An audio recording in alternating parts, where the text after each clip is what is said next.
our key spokesman for the humanist side of the green climate debate. And so I'm extremely privileged to introduce to you Professor Don Brown. He's an associate professor at Penn State in long thing, environmental ethics, science, and law. But he also has an integral role in the Rock Ethics Institute, whose explicit purpose is to explore the ethical dimensions of several different science debates, of which climate is one. And just a quick Google of Don brings up hundreds of links of presentations that he's made globally in forums ranging from this one to some of the highest level political and international discussions of what we should do to address climate change on this planet. So with that, I'll give you Don Brown.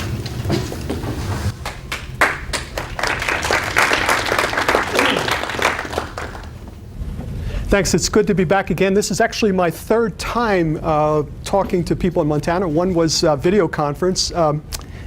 And I specialize on the ethical dimensions of climate change, the ethical dimensions of climate change. The last time I was here, I discussed the many different ethical issues that climate change raises and sort of identified. Then with the video conference, I looked at the ethical issues raised by the solutions to climate change. All of the solutions to climate change raise, in some cases, in my view, civilization-challenging ethical questions. Why they are civilization-challenging ethical questions, hopefully will be clear by the time I finish. What I'm going to talk about today is the program that I run. We try to work with people around the world on the ethical dimensions of climate change, and our mission is to turn up the volume, to get people to understand the ethical dimensions of climate change, encourage more express reflection on the ethical dimensions of climate change for practical reasons. If we don't discuss the ethical dimensions, they will continue to be barriers in negotiations at the international level. I was a negotiator for the Clinton administration on global environmental issues, and a lot of the things that I'm talking about, the negotiators know that these are the real issues that are preventing progress. So talking about the ethical dimensions of climate change is important practically to get particularly Americans to understand the ethical dimensions of these issues. A lot of these issues, which are really visible in the negotiations, we have yet to begin a discussion in the United States about these issues. So what I will do is run you through what I believe are the major issues that need to be confronted, that will be discussed in the upcoming post-Kyoto round negotiations. Since most of you are graduate students, I'm going to assume that you know something about climate science. I'm going to assume that you know a little bit about the international program that is unfolding. The climate negotiations have been going on for 20 years. They started in 1988. This will be the 14th COP, Conference of the Parties, coming up in Poland. At the last COP in Bali, the international community agreed to replace the Kyoto Protocol. You have to replace the Kyoto Protocol because by its own terms, it expires in 2012. Under the Kyoto Protocol, the developed countries agreed to targets. All of the developed countries except one country, the United States, agreed to a target. Those targets, compliance dates, were between 2008 and 2012. What that means practically is there is no Kyoto Protocol after 2012. So we have to replace it. The Kyoto Protocol was only ever supposed to be a baby step to implement the United Nations Framework Convention on Climate Change, something that the United States actually did ratify in 1992. In fact, the United States ratified it in a couple of months. That's a whole interesting historical story about the elements of the United Nations Framework Convention on Climate Change and the United States' role in weakening it in many cases and then ratifying it. The Kyoto Protocol is an amendment to the Framework Convention, and therefore to understand the Kyoto Protocol, you have to understand the provisions in the larger treaty. In Bali last year, in December, it was the 12th meeting of the Conference of Parties. In other words, the 12th meeting in a row since the Framework Convention was ratified, which the parties got together. And everyone was quite happy to see at the last minute the United States, who had, along with, interestingly enough, Saudi Arabia, Iraq, and Iran, who had been our partners in fighting against this international agreement, agreed to replace the Kyoto Protocol and to try to do it in 2 negotiating sessions. The first negotiating session will take place in the first 2 weeks of December in Poznan, Poland. And the second one, and hopefully the last one, will take place in Copenhagen in December of 2009. There were other things negotiated about things that will be negotiated. One of the things that will be negotiated is there was an agreement to start to bring deforestation into the climate change treaty. And the developed countries will have a responsibility to start to help developing countries with deforestation issues. I will get back to that. Okay. What I hope to convince you of is that these ethical issues are extraordinarily important to understand. And they're often hidden in scientific and economic discourse about climate change issues, that you have to sometimes tease them out of the scientific and economic discussions of climate change issues. As you undoubtedly know, there's a huge, huge scientific literature on climate change. There is a much smaller literature on the ethical dimensions of these issues.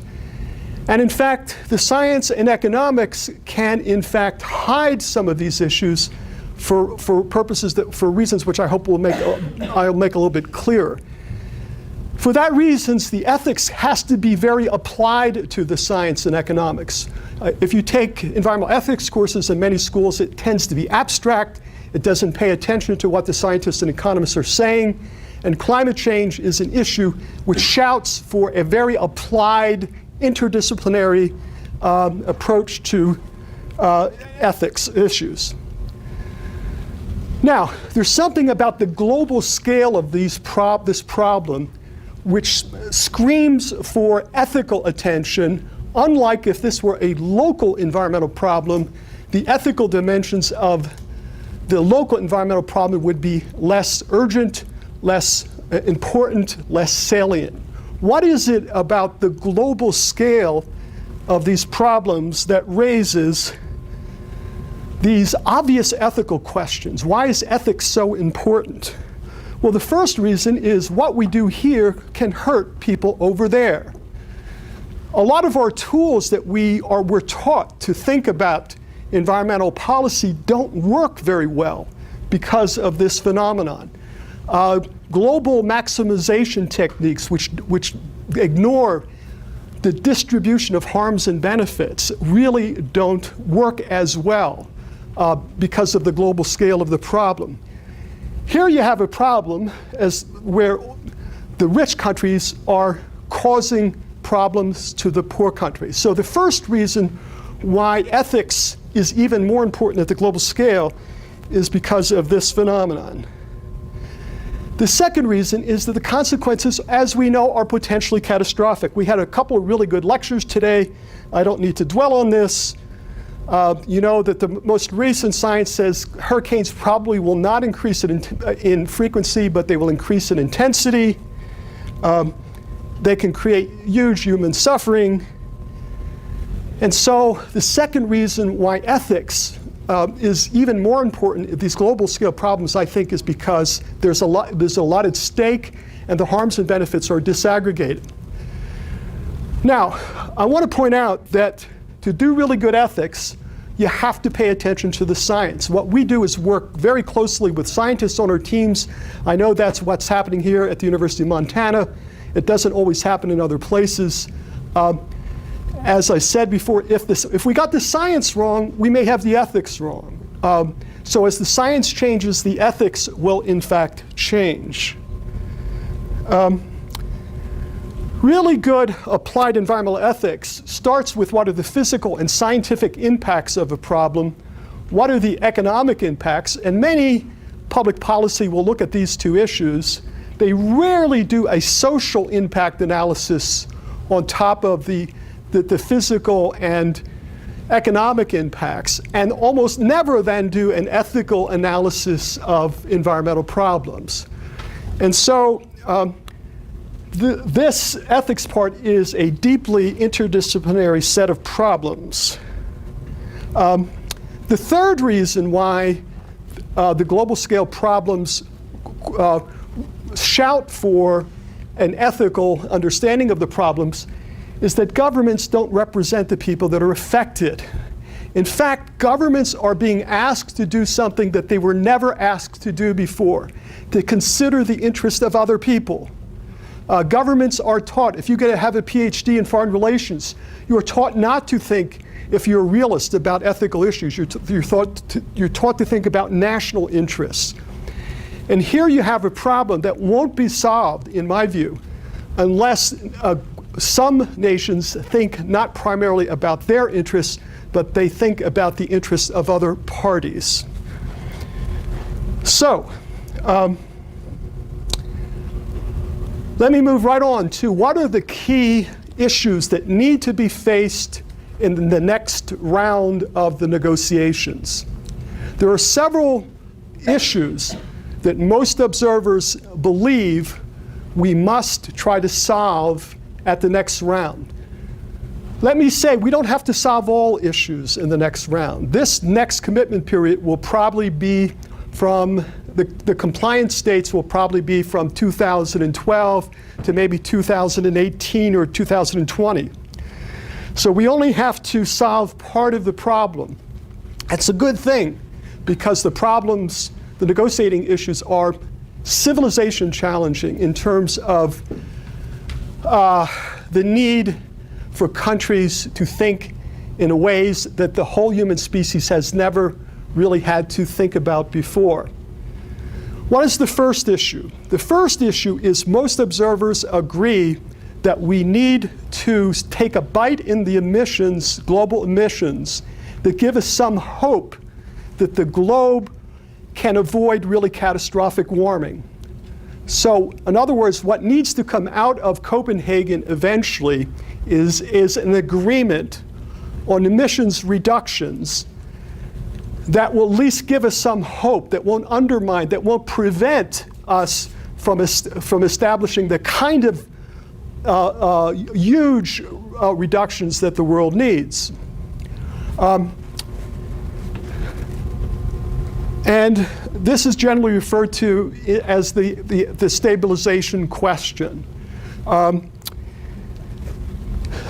the issue is, you can't think of targets without thinking about at what level in the atmosphere are you going to try to stabilize greenhouse gases. National targets ultimately make no sense unless they're part of a plan to stabilize global atmospheric greenhouse gases. So to say you're going to cut 20% makes no sense, because it's a global problem. You have to think eventually, and that's why it's a deeply ethical question. You have to think about your national targets' ability to be part of a global solution.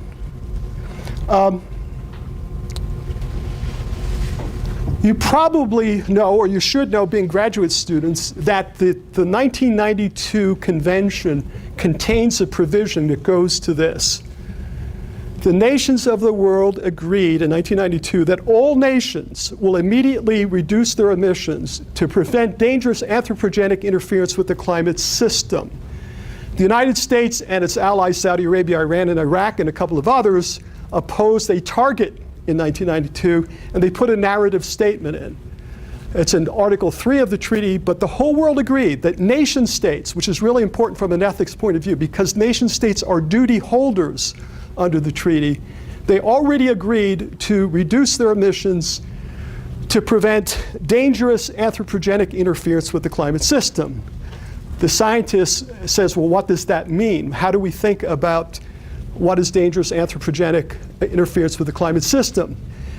And although we would like to avoid that question in the next round, we can't completely avoid it because there's going to have to be some targets, and those targets are going to have to get us on a emissions reduction trajectory that will give us some hope that will avoid catastrophic climate change. The IPCC, the Intergovernmental Panel on Climate Change, most of you know who that is, already said that this question is an ethical question. It's not a scientific question. Because you can't avoid in answering the word danger is danger for whom? And what level of danger is in fact acceptable? And so the whole world has sort of agreed that danger is in fact an ethical question, but yet we've had very little discussion of that issue in the United States. This is a fairly long and more complicated ethical argument, but we in our program, and we're working with applied ethics institutes around the world on this program, the collaborative program on the ethical dimensions of climate change, including people here in Montana. All of us seem to think, ethicists around the world, that no nation can now argue that it does not have an immediate duty to reduce its emissions to their fair share of safe global emissions. No country can argue that they can simply pursue national interest. They've already agreed that they have a duty to reduce their emissions to their fair share of safe global emissions. That's not the kind of rhetoric you hear in the United States about this problem. There's no acknowledgement in the public discourse, as I've experienced it anyway, that the United States has a duty to reduce its emissions to a fair share. What you will hear, I predict the volume will be turned up on this issue, that it's unfair for the United States to have to do anything until China does something. You've all heard that, okay? That whole argument dismisses implicitly that each nation has a duty to reduce its emissions to their fair share of safe global emissions. What ethics would say, it would make no difference ethically. If you're exceeding your fair share, you don't have a right to say that other people that are harming others, you don't have a duty to stop your unfair behavior because there's another co-conspirator, there's another co-criminal. Ethics would not allow you to make that statement. All nations immediately, we believe, have a duty to reduce their emissions to their fair share of safe global emissions. Of course, that raises two huge questions. The first question is what is safe, and the other question is what is fair. This slide was shown in part in the earlier presentation. You know we're at 382 parts per million.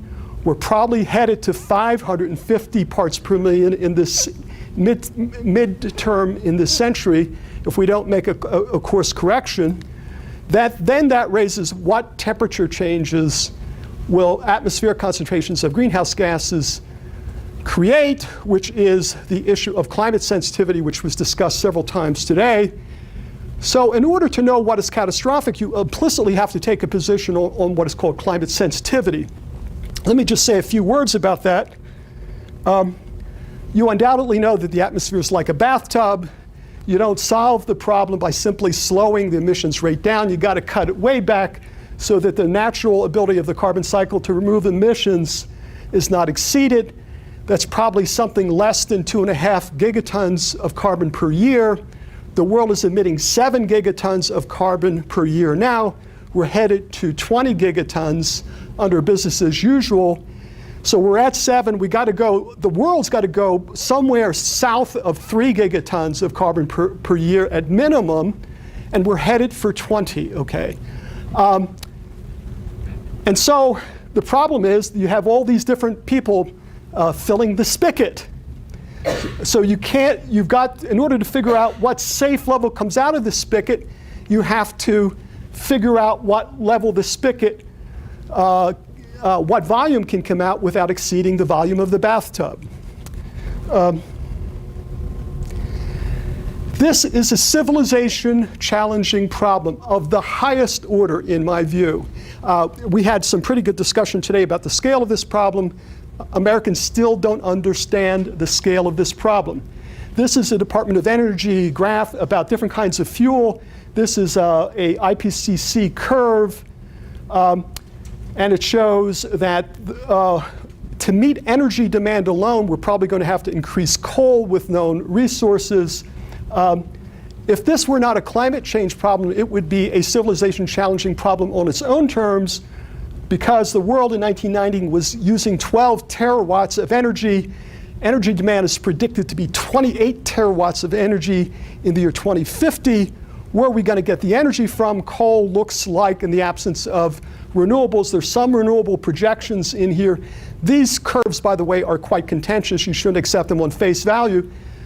But what's important are these other lines in here. These are what the energy curve would look like if you stabilize at various concentration of carbon dioxide equivalent. So if you wanted to stabilize carbon dioxide at 450 parts per million, you'd have to make the line lower than the blue line. Okay, when the energy wants, when this looks like the energy demand. So,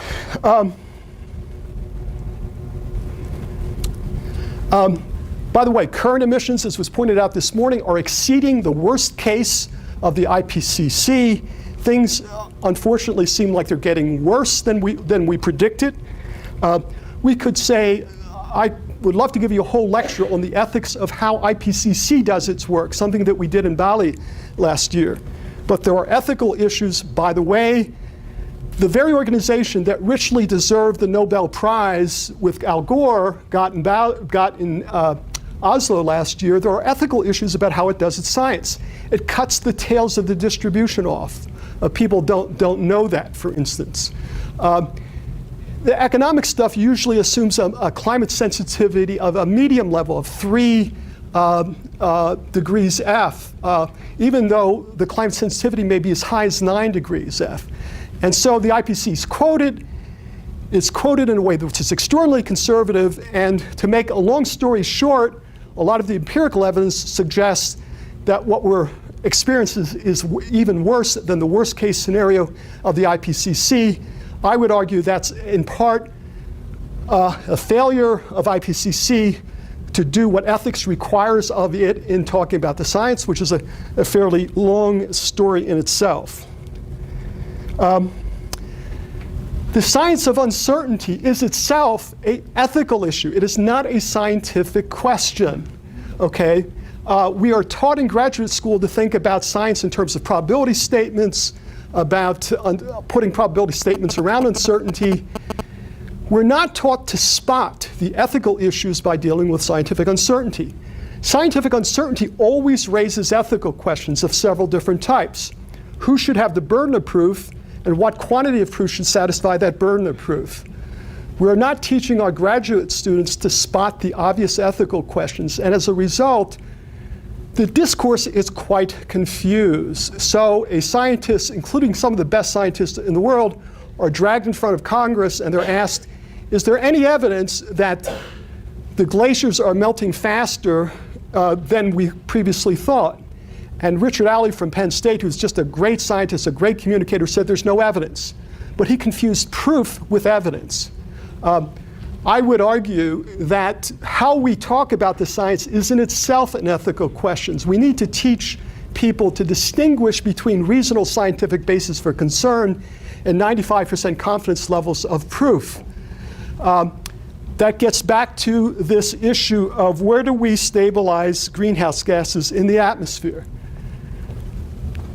You probably know that the Europeans are saying, oh my God, looking at the science, we should probably try to stabilize greenhouse gases in the atmosphere at a level that will prevent a 2 degree centigrade rise. And why a 2 degree centigrade rise? Because some of the nonlinearities, whether it's ocean rise or glacier melt or liberation of methane from the biosphere, the probabilities that we're going to start to have rapid changes seem to increase. This is an IPCC chart. The darker the red, the higher the probability is. You can see at 2 degrees centigrade, a lot of really bad stuff could start to happen.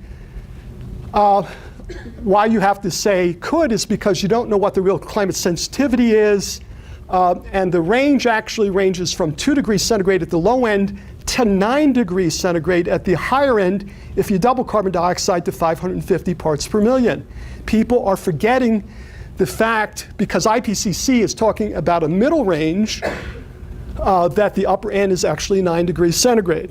Now, here's the part that most people don't know. All of you, I think, probably understand everything I said, but it didn't look like the probability of exceeding 2 degrees at these various stabilization levels.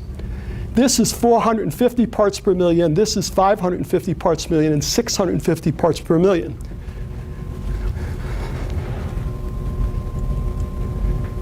Okay, this shows you what the distribution tail actually is. You can see it's skewed to the one end. And IPCC cuts the tail off at 4 degrees centigrade, where the upper part of the tail is actually 9 degrees centigrade. Now, here's what I want to show you. This shows you that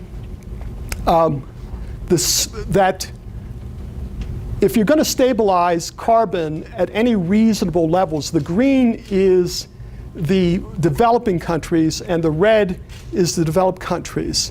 If you take equity into account, and this is just, I'm just showing you by way of illustration, this deserves a lot more discussion about what this underlying chart actually means. To get this kind of reductions, you have to have, the developed countries have to act very, very quickly to stabilize carbon at 550 parts per million.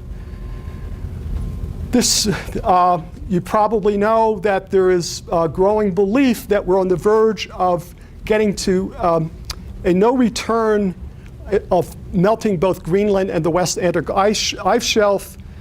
There's believed to be a albedo change at around 2 degrees centigrade where the ice actually starts to get gray, which will even increase more rapidly and make Antarctic and the West Antarctic and Greenland melt completely.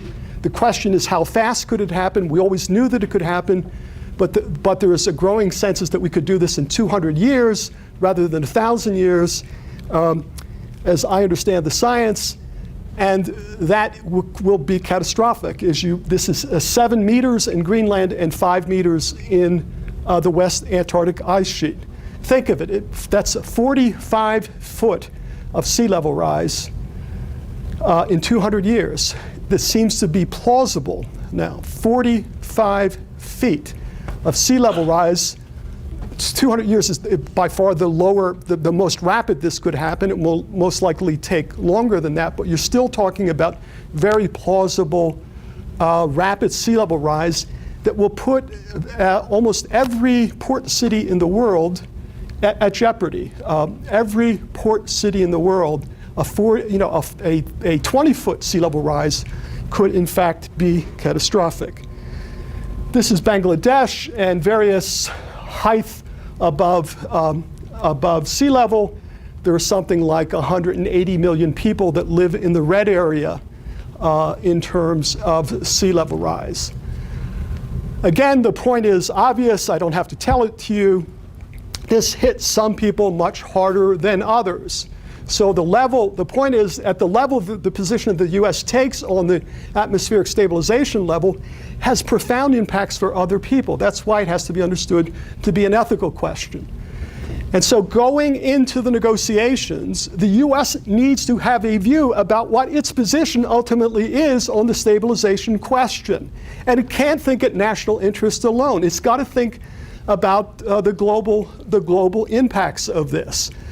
I would assert that we're not having this conversation in the United States about these effects of climate change. We're talking as if we only have to worry about the consequences to ourselves in terms of climate change. In fact, there are a lot of speakers saying, don't talk about the obligations to other people, only talk about obligations to yourself. Well, I can tell you, we're not going to get the global deal that we need if we don't see the ethical dimensions of these issues. These issues are the real barriers in the negotiations. This is a problem in which we need a global solution, and so if we don't think about the ethical issues, we're not going to resolve the international negotiations. And by the way, if you think the developing countries aren't hip to these issues, you are sadly mistaken. The G77 in China and some of the developing countries are profoundly aware of these issues, more so, in my experience, than the kind of conversation and understanding that you have in the United States. This is the 1 meter of sea level rise in the delta of the Nile. And so, in summary, the first issue that we can't avoid talking about in both Poland and Copenhagen is what is our positions on the amount of emissions reductions that the United States will agree to in this first round. It doesn't have to be the entire thing, but it's got to be significant enough to give the world hope that we're not going to prevent us from getting us on an emissions trajectory that will prevent catastrophic warming. There's actually one chart that I skipped there, which I must have cut out, but it showed that if you stabilize at 550 parts per million, there's still a 60 to 80% chance, assuming that the climate sensitivity profile is accurate, a reasonable distribution of the real climate sensitivity, and we talked about this morning, that may be silly to make that assumption, but nevertheless, assuming that's correct, there's a 60 to 80% chance that even at 550 parts per million, you're going to exceed the 2 degrees centigrade. If you understand the definition of climate sensitivity, you should know that climate sensitivity means the amount of temperature change you get if you stabilize carbon dioxide equivalent at 550 parts per million. Well, the mid-level projection is 3 degrees centigrade, and you'll hear people talk about 3 degrees. So even if you take the middle of the distribution, you're 1 full degree centigrade above the 2 degrees centigrade. If you stabilize at 450 parts per million, you're over the probability that you're going to exceed the 2 degrees centigrade, assuming the climate sensitivity is representative of what the actual climate sensitivity is, and there's a lot of scientific reasons to be skeptical of that. It's like a 95% chance that it's a 60 to 70% chance that you're going to exceed the 2 degrees centigrade. And so, no matter what we do, the position that we take in the negotiations will have an effect on our ability to keep the atmospheric stabilization level at levels below what would be required to prevent dangerous anthropogenic interference with the climate system. Therefore, our position is a moral and ethical question. It's not simply a scientific question. Okay, that's issue number one. Issue number two that we can't avoid taking a position on in these negotiations. Negotiators around the world are saying we've got to start to put equity into the agreement. The world agreed something that distributive justice would require is that different national allocations have to be based upon distributional or equity principles. Most negotiators believe that we need to do something that starts to put equity into the national allocation. You probably know that the way some countries were facing the negotiations before was to say equal percentage reductions is all that is in fact required. And therefore, in the case of China, it would be unfair for the United States to have to do anything unless China or some of the larger emitters agreed to the same percentage reductions. But that's generally referred to as an approach to the allocation question called grandfathering. This is a long story. I don't ask you to accept it just because I said it, but it's worth its discussion, its own more slower discussion, that no equitable system would condone grandfathering for this problem. And why is that the case?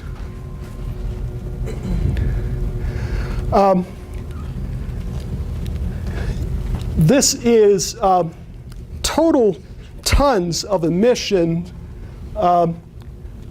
I believe in 2004, the US, China is probably now exceeds the US in terms of total tons. There is some conflict of whether they will exceed it last year or this year, but they've already exceeded. But China's about to exceed the total tons. But total tons makes no sense as a way of allocating emissions. And why is that the case? It's because some countries are emitting much more on a per capita basis, okay? Most of the developing countries want some sort of per capita allocation. If you, the United States, Saudi Arabia, Australia, Canada are way above some of the developing countries, okay? So for the US to walk in the negotiations and in fact say, we're simply going to require everybody to cut their emissions by the same amount, is a non-starter with the developing countries for obvious reasons. The US emissions are in sometimes orders of magnitude higher on a per capita basis than some of the developing countries. So, to make a long story short, most observers say we have to start to put equity into the allocation. We don't have to solve the whole thing, but we've got to make strides in that direction. And what's the practical effect if we don't do it? We have no deal. If you don't think we should follow what ethics requires in terms of fairness, you need to think about the practical implications of a deal that treats the developing countries unfairly. And so, this shows you the nations in terms of their contribution to global warming, and the green are the developing countries, and this sort of points out even more directly what I want to show you. Come on. It's stuck.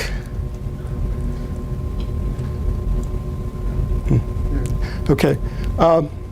Let me move on while the computer's trying to catch up to me. So the second issue is the allocation question. How do we allocate countries given the huge disparity in terms of who caused the problem and who gets the impacts? As you undoubtedly know, it's an amazing disaggregation in harms and benefits. All the people that cause the problem are not the countries that are most drastically affected by the problem. If you think the developing countries aren't aware of this, you are sadly mistaken. They know that there are these huge issues of equity. They are waiting for 20 years for the developed countries to take equity seriously in the allocation question. So that's the second large issue.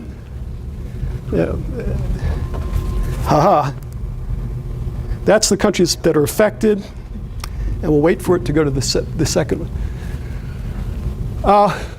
Whatever comes out of Copenhagen's got to deal with those two issues.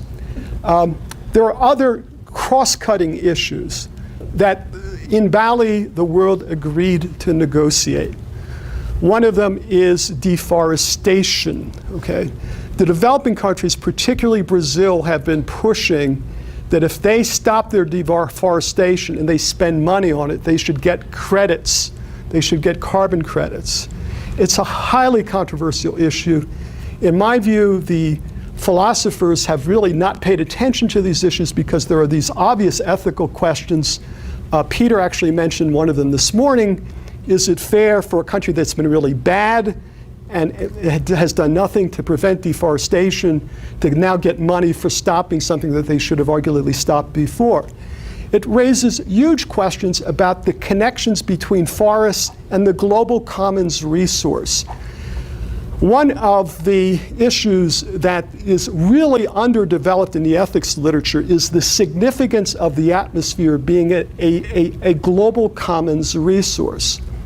The significance of a global common resource used to be understood to mean that no one can get a property right to exclude others with what are called common pool resources. Yet we are trading, and I don't think trading is bad at all. We're starting to act as if the atmosphere, you can acquire property rights in terms, particularly if those property rights don't extinguish in the future, you're starting to allocate the assimilative capacity of the atmosphere into what are very similar to property rights in some cases. Let's assume that makes sense, and to a certain extent I think it does make sense for trading in the atmosphere. Do we want to take the same approach to the forests?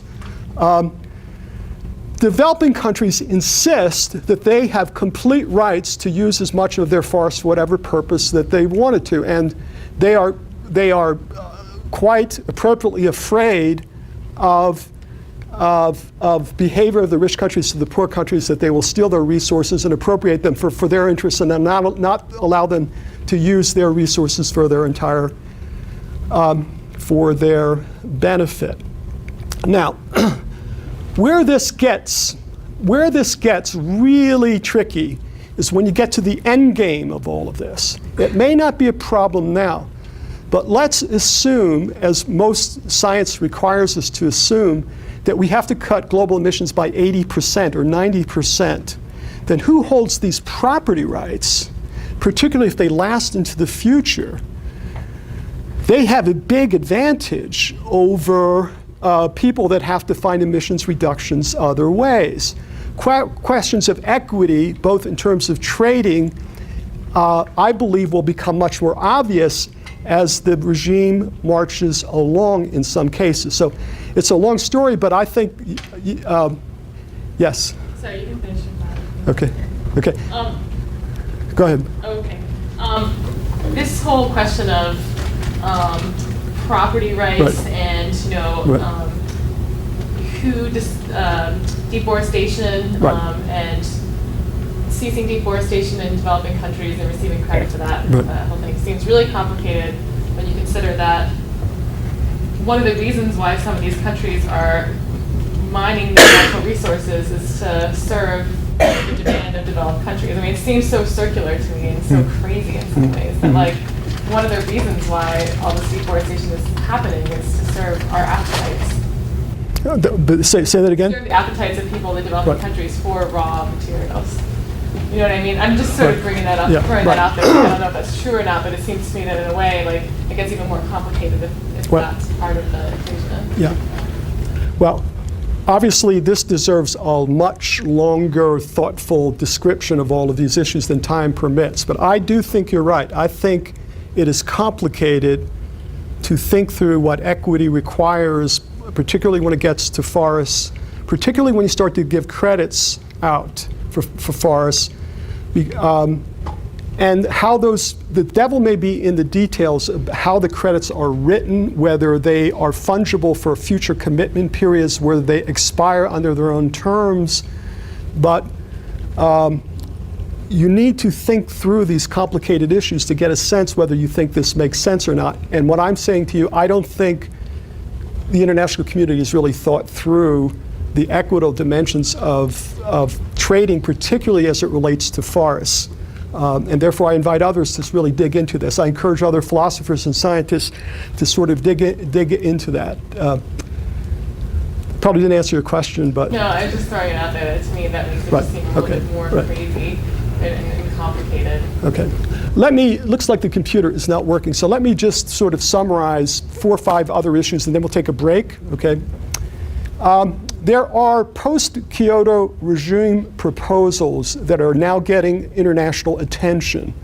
Various proponents are saying, to get where we need to go, this is what the end game should look like for this next commitment period. Number one is contraction and convergence. Contraction and convergence was originally pushed by the Chinese and Indians, and both India and China has now backed off from it, but now some of the European countries are pushing very strongly what's called contraction and convergence.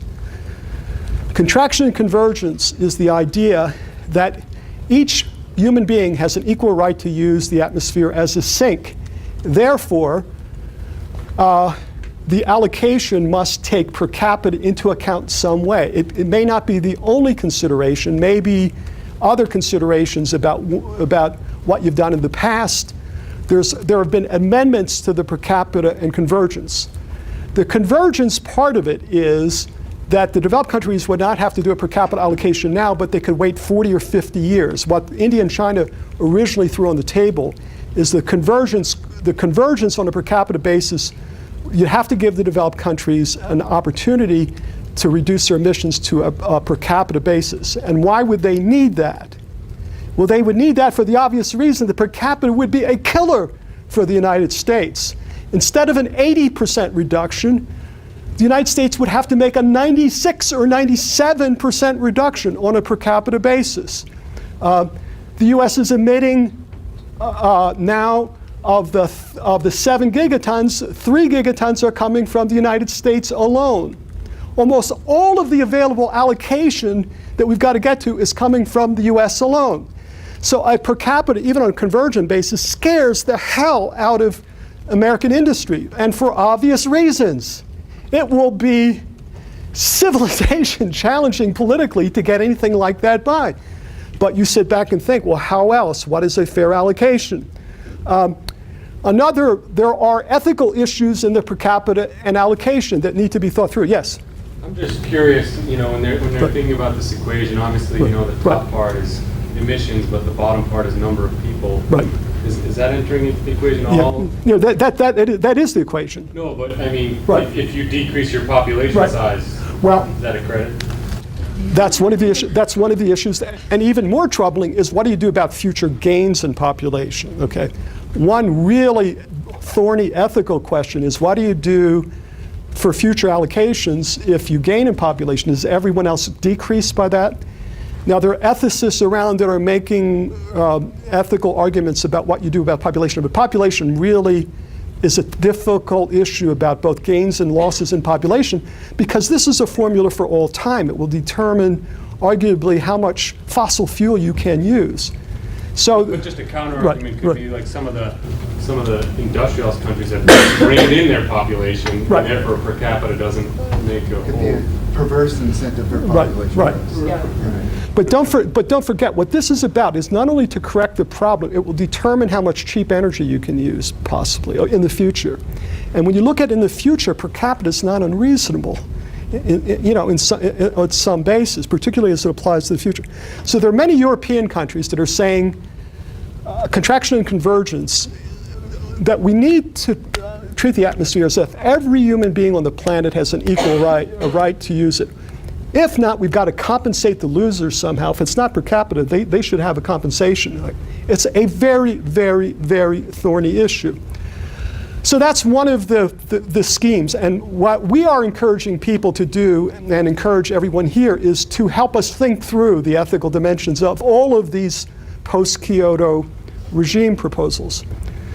Another one that is gaining attention is there are variations of welfare maximization techniques. The Harvard Kennedy School has a proposal floating around that looks at the efficient solution but doesn't deal with rights issues.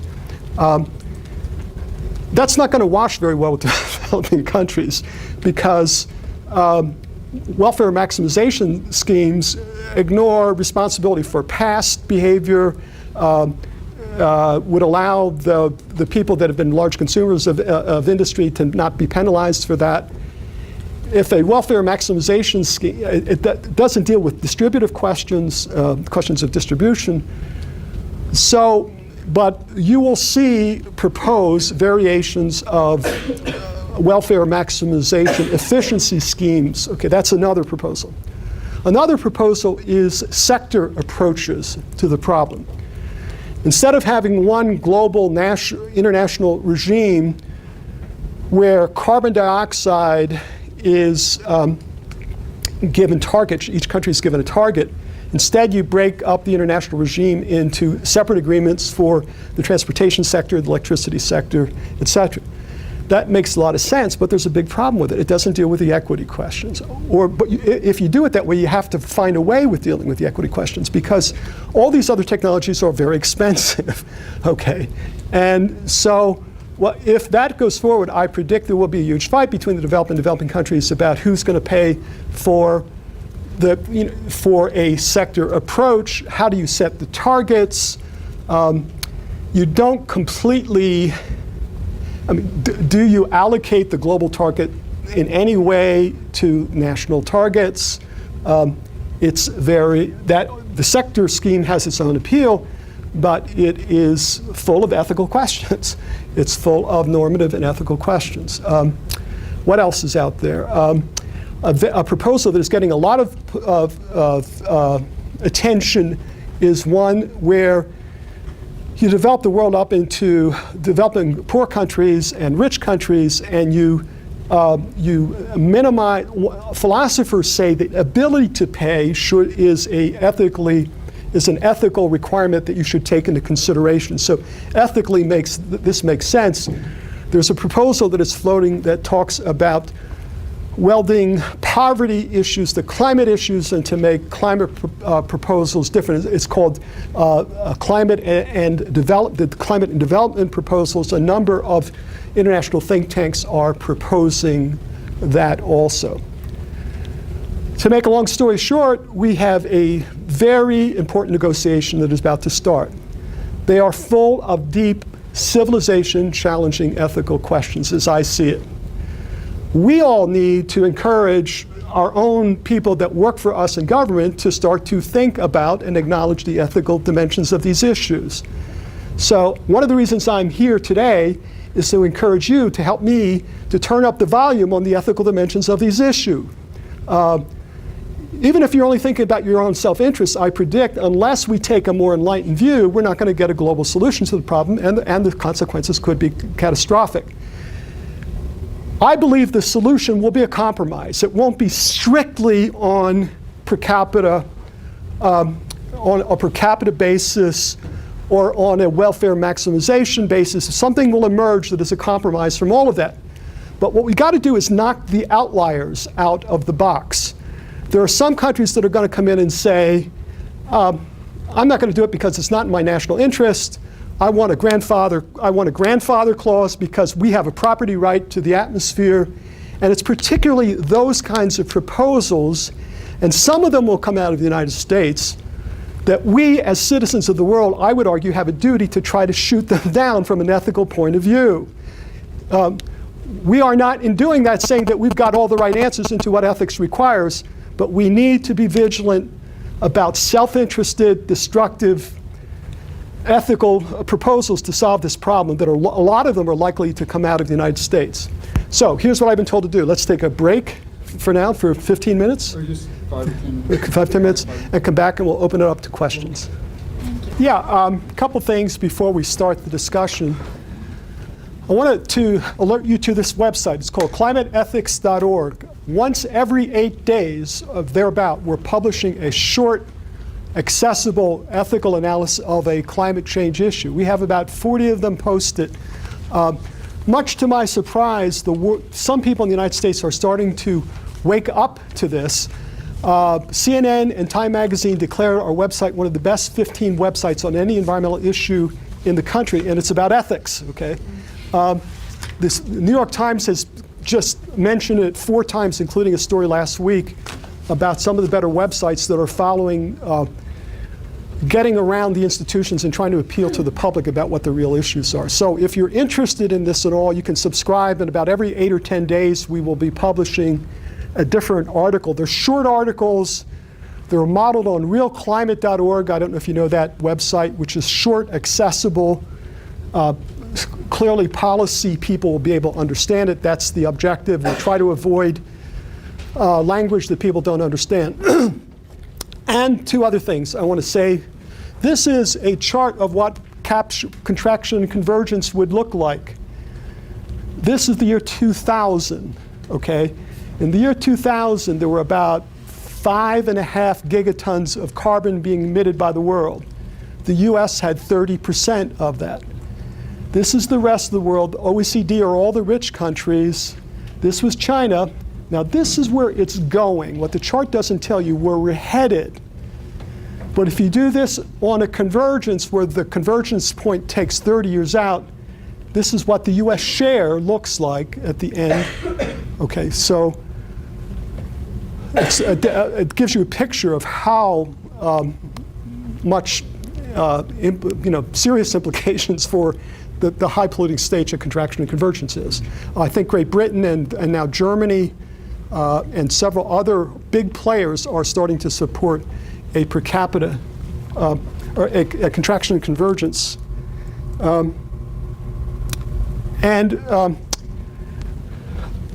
I neglected to mention a couple of other issues that we're going to have to deal with in Poland. One is adaptation, and I mentioned this before.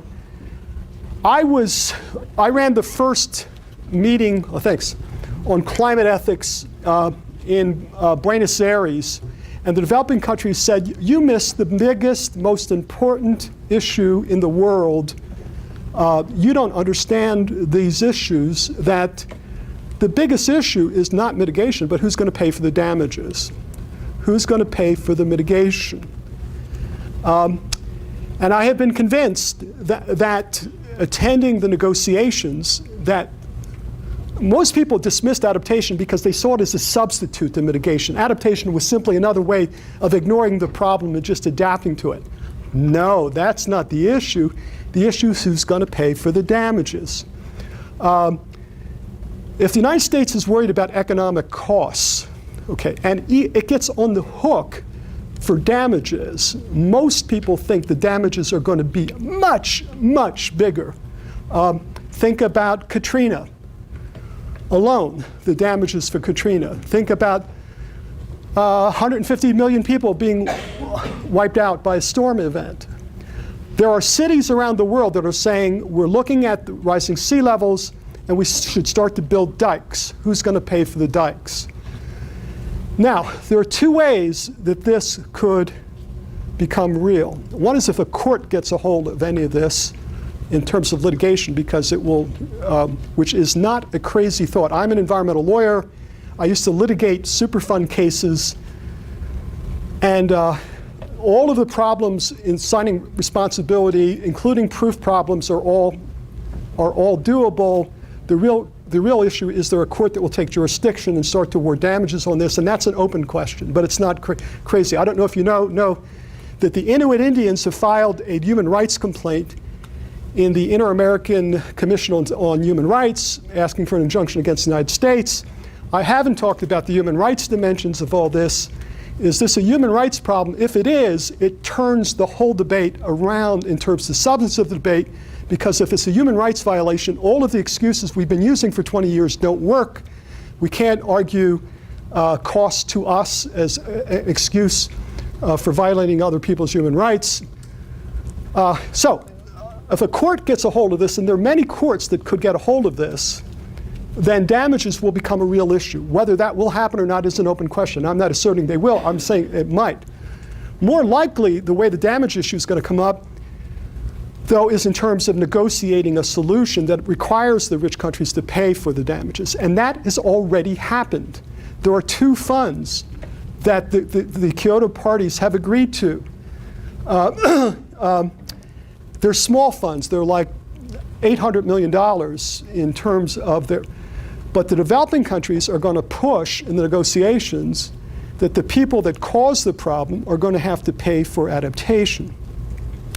Adaptation is on the agenda in this next round of negotiations. It was on the Bali negotiations, and some agreements were made in terms of constructing an institution that was part of the World Bank, but not in the World Bank. There are all these interesting questions about who should control the funds, who should be represented in distributing the funds. There are all sorts of interesting questions about how do you prioritize adaptation funds? I mean, just because you have an adaptation problem, should you jump ahead of a whole country that may lose its civilization between rising seas? How do you think about priorities in adaptation? So that's on the agenda in the upcoming round. Forest, I mentioned, adaptation, technology transfer. Now, there's a whole set of swirling controversies about the trading mechanisms, particularly called the Clean Development Mechanism. I assume everybody knows what that is. There are issues about how extensive that should be, under what conditions you should get credits. So, I'm finished. These are the issues that my antenna says are issues that raise profound ethical questions, and they're practically on our plate now. We can't avoid them, okay? And so I'll open it up to questions. Yes? I have a question about sort of the distinction between personal responsibility and governmental responsibility. Good question. In particular, if ethically, we have a personal responsibility to take into account the consequences of our actions on others.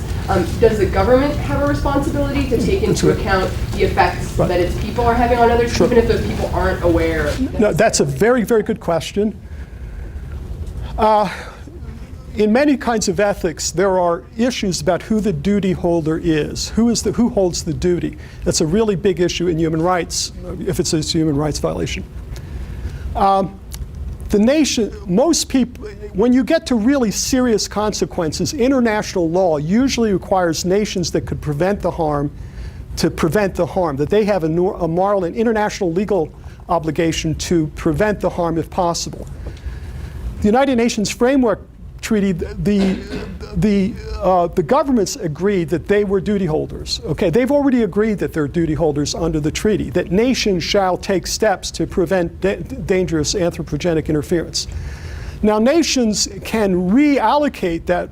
Most international law says if a nation has a duty, it has the authority to reallocate and distribute that responsibility within its country and then dividing up obligations.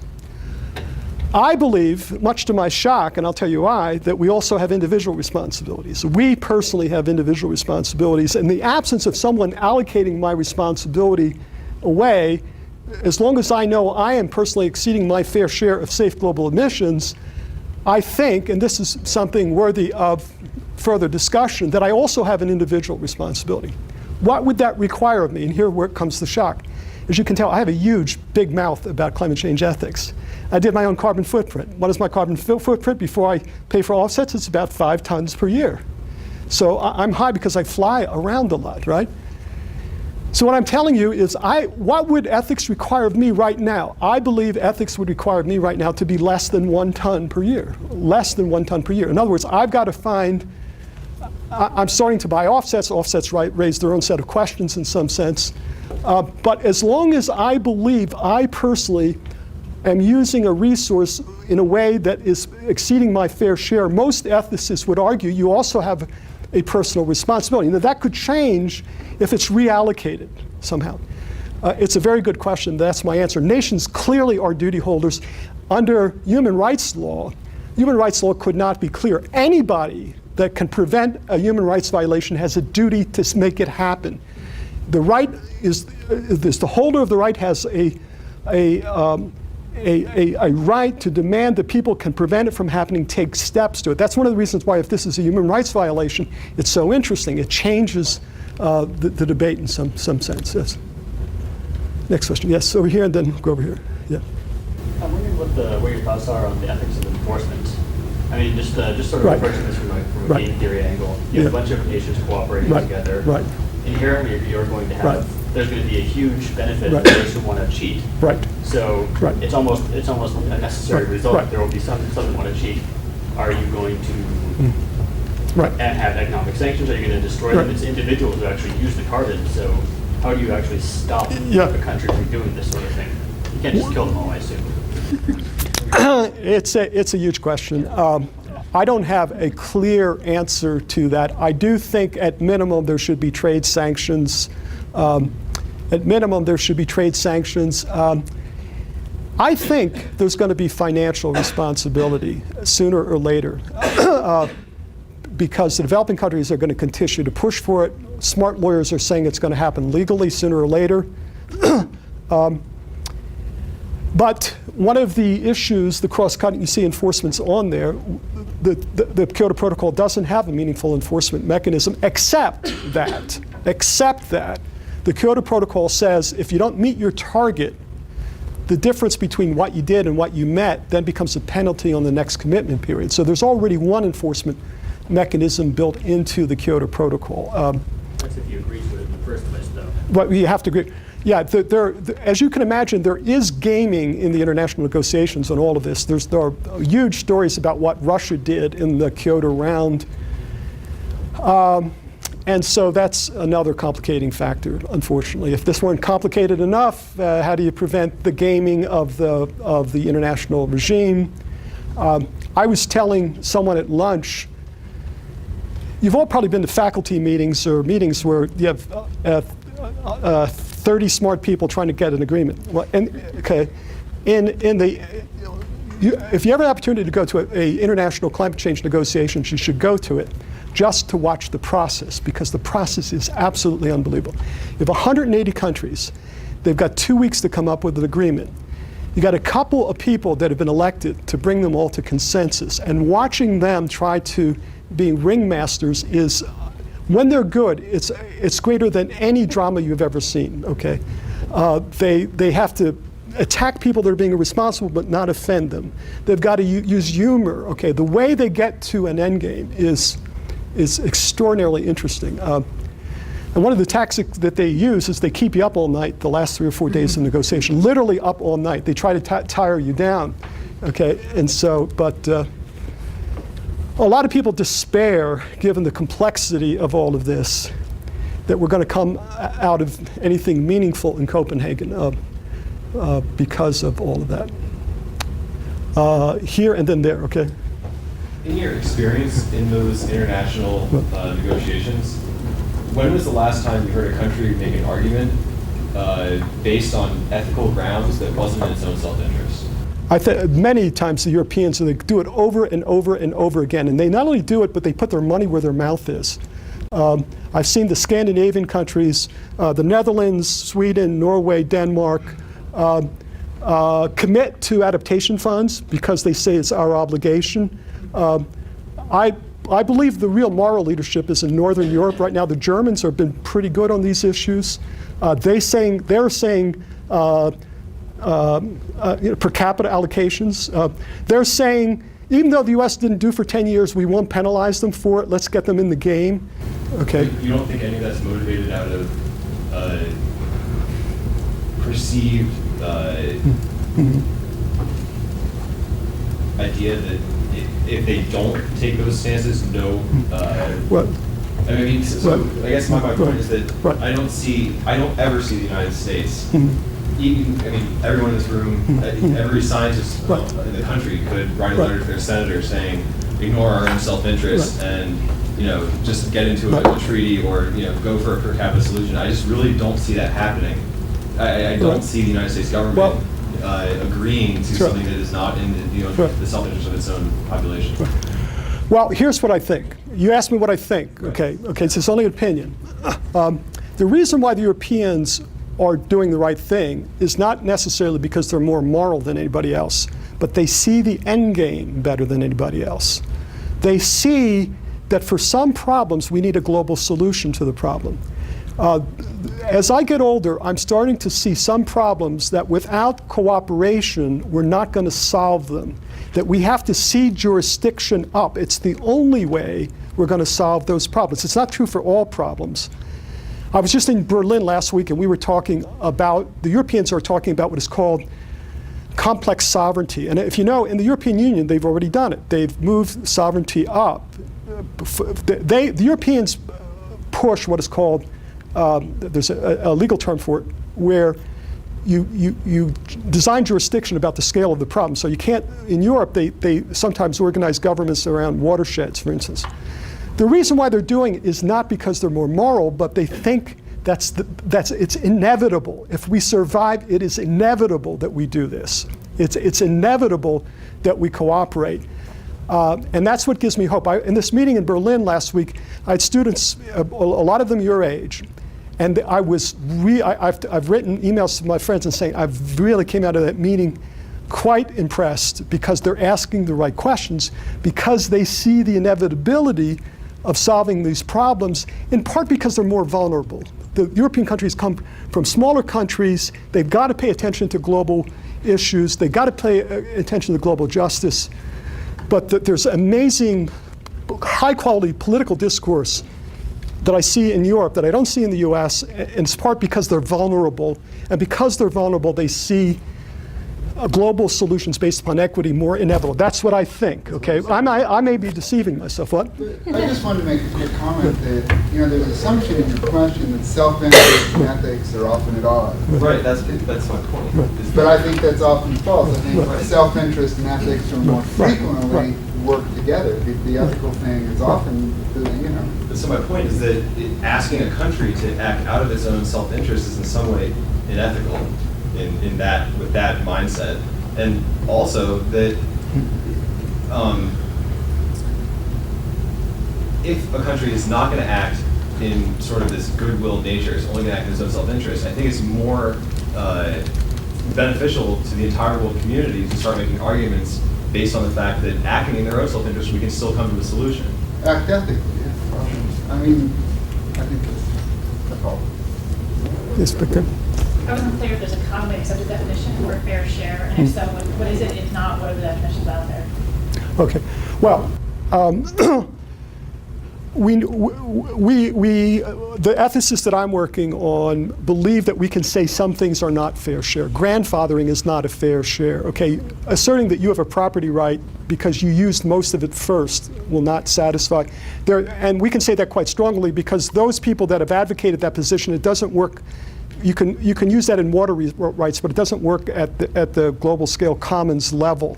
And so everyone I've talked to, we feel that we can say that some things are not a fair share, okay, because you simply want to make money out of it, okay, because it will hurt your economy alone. That's not a fair share basis for allocation. Then it breaks down into 3 or 4 different competing ethical theories, all of which are entitled to some ethical respect. And what we're trying to do is to get people to talk about these theories. Distributive justice, this is a classic problem of distributive justice. And what distributive justice says, not that all people have to be treated equally, but if you want a different allocation, it has to be on morally relevant grounds, okay? Whatever your difference is, it's got to be morally relevant. I can't demand that I get more money because I have blue eyes. It's not morally relevant, okay? And so what you want to try to do is to get the international community to argue why being not equality is morally relevant. And if you do it that way, in our experience, supposing there's only about 4 or 5 other options that are really worthy of serious respect. One of them is ability to pay. There are discussions about, there's a whole series of papers that are being written in terms of what ethics might allow for the allocation, but it's not everything, okay? And so that's why I think our job is to knock the bad ones out and let the compromise come forward on the things that work. Yes?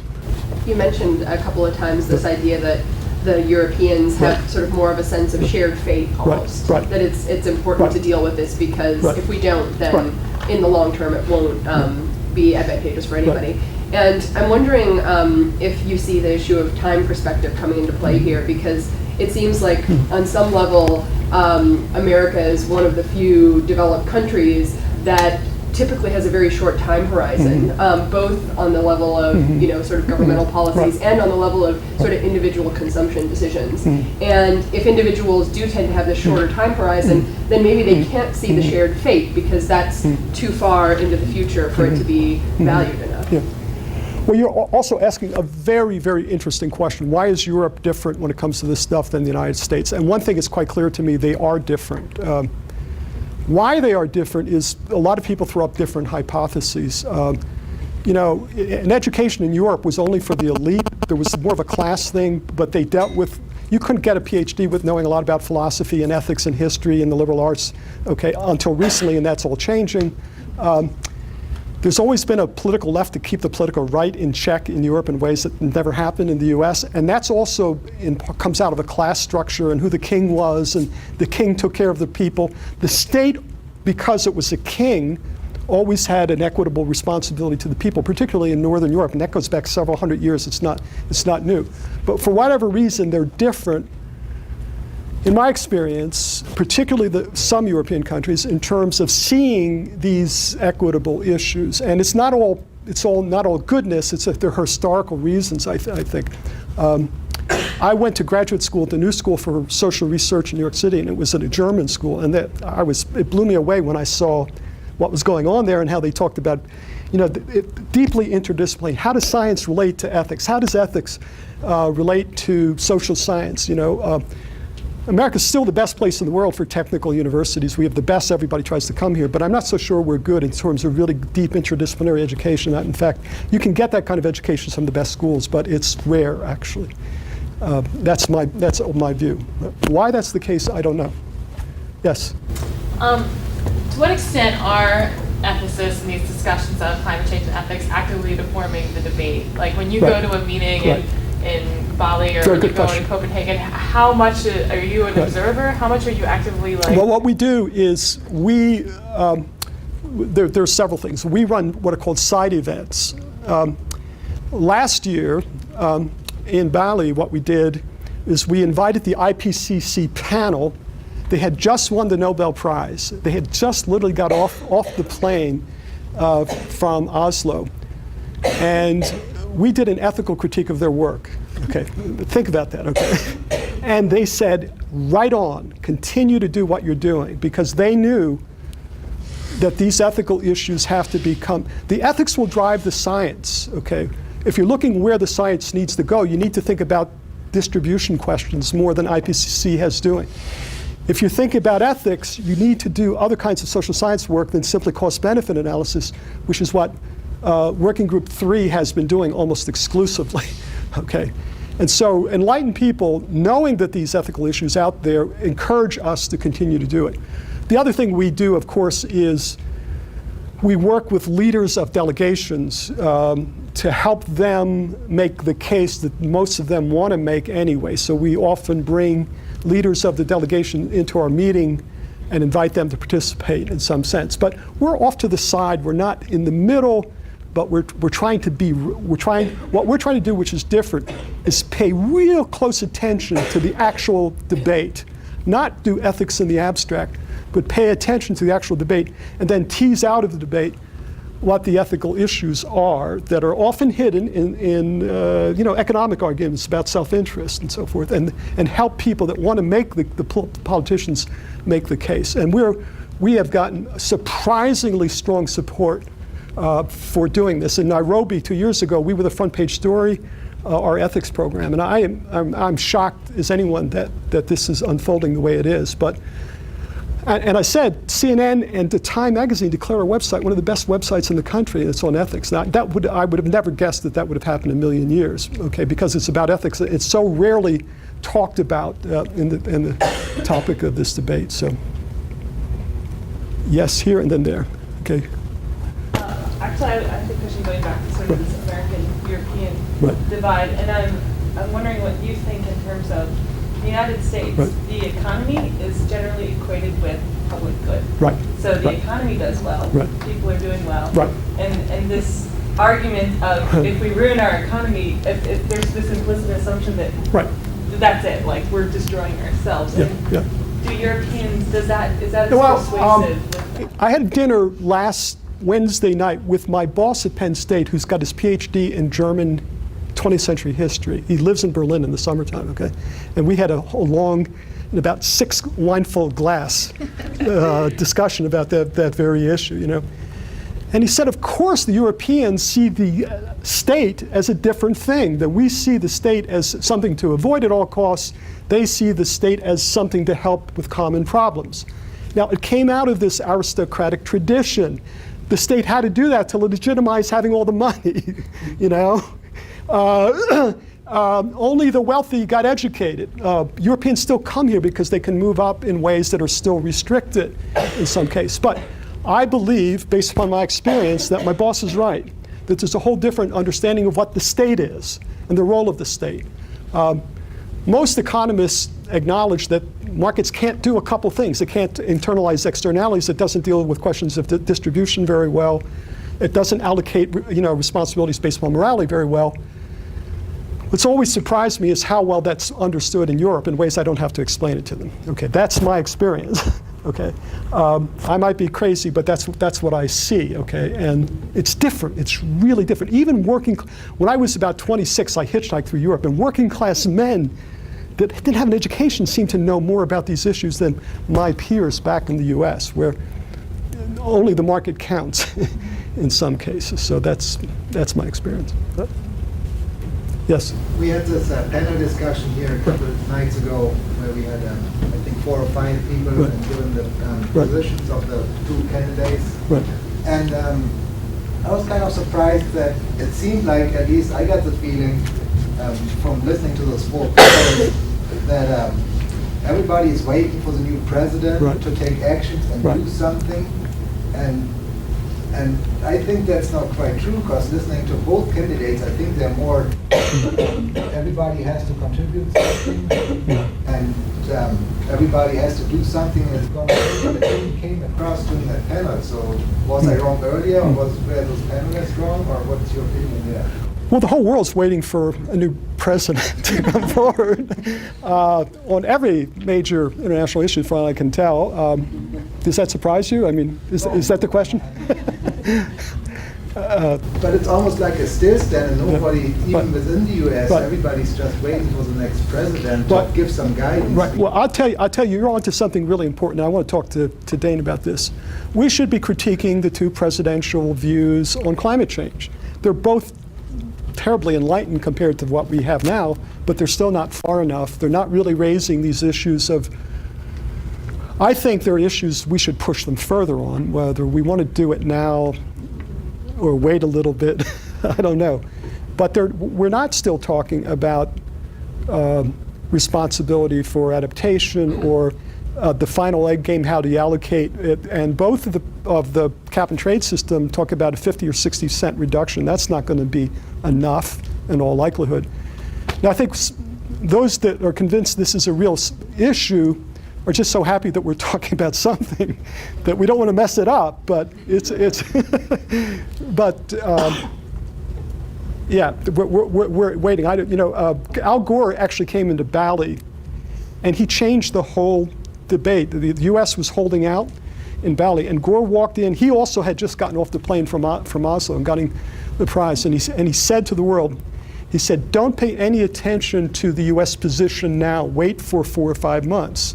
I can guarantee you it will be different. It will be more progressive. Go on and negotiate as if they're not in the room." Now, he said this to 180 countries. He's standing at the front, and he got this amazing round of applause. And at that very moment, the negotiations moved forward. It seemed to pull something out of it, and a lot of people. What? What's that? What did the U.S. delegation do when you said that? Well, the truth of the matter, I was on the U.S. delegation, and many people times on the U.S. delegation, they're hoping that people give you more shit than we're getting. They can't stand the position that you're taking. So in many cases, the State Department guy that heads up the delegation is trying to do as much as he can internally. In fact, I'll tell you something. I worked for the Clinton administration, and we used to sit in the room and we used to say, why aren't the Americans giving us more trouble about these issues? These are really stupid positions we're taking. And the NGOs were not paying attention to what the real issues are. They were trying to make a position for cats, and cats weren't on the agenda. So a lot can be said about how you try to influence the international process to make a difference, but you got to pay real good attention to what the real debate is, okay? Because it's a matter of timing, access, and those issues. Yeah. I think looking globally at distributive justice is important, but I'm also curious to know what consideration is being given to within the nations for distributive justice. Well, that's also a great question. How are nations allocating responsibility within countries? Well, I think every nation's doing it slightly differently. They all have different plans for their carbon strategy. Most of the Europeans are still failing with the transportation sector. It's giving them all trouble. Even though, gasoline right now in Norway was $11 a gallon, okay, when I was there, okay? And they're still going to exceed the Kyoto Protocol, so they're all struggling with what to do with the transportation sector. But they're making real progress. In Germany, as we speak, Denmark is 26% of its electricity comes from wind, and they have a 50% goal in 10 years, and they think they're going to make it. Okay, so there's some really good successes in the electricity sector. They're doing it on a sector-by-sector approach is basically what I think is true of all of the European countries right now. So. I guess I'm wondering about, say, if the countries even meet their goals as far as per country, are they distributing that? Well, that's also an interesting question. I don't know if you know what happened in Kyoto. The European Union agreed to a target, and then they reallocated the target among the European countries in a separate negotiation. So the European target was an 8% reduction, which interestingly enough was a higher percentage than the US, which was 7. So they agreed to a tougher target, even though the US hadn't done anything for 20 years, which gets back to your question. And then they reallocated, so they gave the growing countries like Spain and Ireland a bigger and Germany and France took on the toughest intra-European targets. So they have their own internal negotiations is what they do, and it's probably what they'll continue to do. They get more power if they negotiate as a bloc in the EU. In fact, something you may not know, but which is also quite fascinating, that 80% of the debate on the floor is between 3 people. There's 180 nations sitting there, okay? And it's the US, the President of the European Union, and one country representing G77 and China. So, and this is also, one year, Tanzania was president of the G77 in China, and we sat right next to them. And we never talked to them for those 2 weeks, okay? We were just fighting on the floor in front of other people, which is also, it didn't give the US a very good name. Yes? When you talk about enforcement of these rules globally, so you're saying that it keeps, so if you don't meet your target, you're going to pass it on to the next Kyoto agreement or whatever. But then we're talking about a small time scale now of passing this on because it's the next 40-some years. Right. So what is, so given that it's a time, there's a time restraint on it too, what is like, I mean, what are the steps being taken for enforcement, or what steps can be taken as, like, whatever, scientists? Well, that's just the issue. Everyone agrees that these need a stronger enforcement mechanism, and what is on the table is to have trade sanctions, barriers. You can restrict products. That seriously seems to be a serious consideration. There are other alternatives, but no one knows what the enforcement mechanism really, there's no strong consensus position. We know that we have to strengthen the enforcement, but no one knows, as far as I can tell, what that would look like, actually. So that isn't part of the negotiations? It is part of, it was one of the issues. It is part of the negotiations now. How are we going to enforce the next commitment period? How do we go beyond simply extending the target? Yes? What do you think is the role of regional solutions inside the US? I think the problem is so huge. Again, going back to what Peter was saying today, people don't get the scale of this problem, okay? If you get the scale of the problem, you need everybody on all scales working on it. And interestingly, legally, different government scales have different authority to do something. So in the US, we need municipal climate change strategies, regional climate change strategies, state climate change strategies, and national strategies. And that's also starting to happen, okay? So why that's important is because counties in some states have transportation planning that local governments don't have. In my state, local governments got all the authority. Counties have no authority in some cases, so if you really want to intervene. So what we want to encourage is make 1,000 flowers bloom, it seems to me. Get everybody doing greenhouse gas strategies. And a lot of the states are really doing good things on climate change. We didn't talk about some of the positive news. I mean, Arnold Schwarzenegger, surprisingly, being the current leader in the US among the states and northeastern states, there are about 18, 20 states that have really serious climate change strategies, which is a really hopeful sign. But they haven't really taken advantage of getting the municipal governments to. So I would say if you want to do something, you should also work on your local government to do a greenhouse gas inventory and strategy. In central Pennsylvania, where I live, we're submitting grants in 2 weeks to get about 50 municipalities to do local greenhouse gas strategies, and a couple of counties are doing them too. Maybe one more question, if there is one. Okay. Yes. So we've been focusing mostly on the US and European Union, while most of the increase in greenhouse gas emissions is going to come from the developing world, namely China and India. So there are so many people with low income who want to improve their lifestyle. So I wonder, how do people using the ethics of the climate change weighing the ethics of the global changes in the environment, how this will influence people versus the ethics of people who right now want to improve their living style to the level of developed countries? Yeah, it's also a good, important, and very important question, and a question that has to be faced in this negotiation. What is the role of developing countries in this solution? We're not going to duck it. In Bali, the developing countries agreed that they have to do something. They've actually agreed to that now, but they haven't agreed to targets, enforceable targets.